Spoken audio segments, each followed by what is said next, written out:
Good morning, class. Today we are discussing about reproduction in plants. This is our new chapter number 12.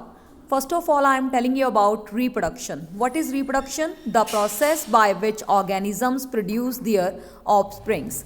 And the reproduction is of two kinds, asexual reproduction and sexual reproduction. So today we will discuss about asexual reproduction in plant.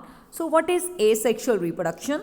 In this type of the reproduction, offsprings is produced from single parent without involvement of sex cells or gametes or germ cell.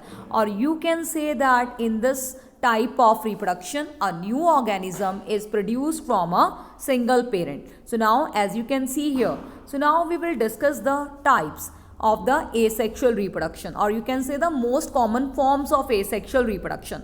Here first of all we will discuss about budding.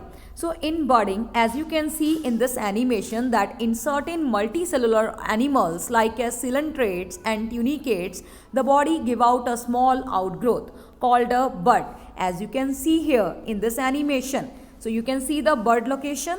So you can see that the bud is supported by the parent body and it is ultimately developed into a new individual and it gets its food from the parent body. So now when the bud will fully mature, it get detached from the parent body and leads an individual existence. So after this we will discuss about the next mode, that is the spore formation. As you can see that it is noticed in the multicellular organism. Like rhizopus is nothing. You can see here that when bread is kept under moist cool condition in dark place, you can see after 2 days what will happen. We can notice the fungi and the thread-like structure called hyphae are developed on the bread. You can see the hyphae. Hyphae are not the reproductive part but a blob on a stick-like structure which are called as sporangia. So you can see that it consists of spores which can develop into new rhizopus individual.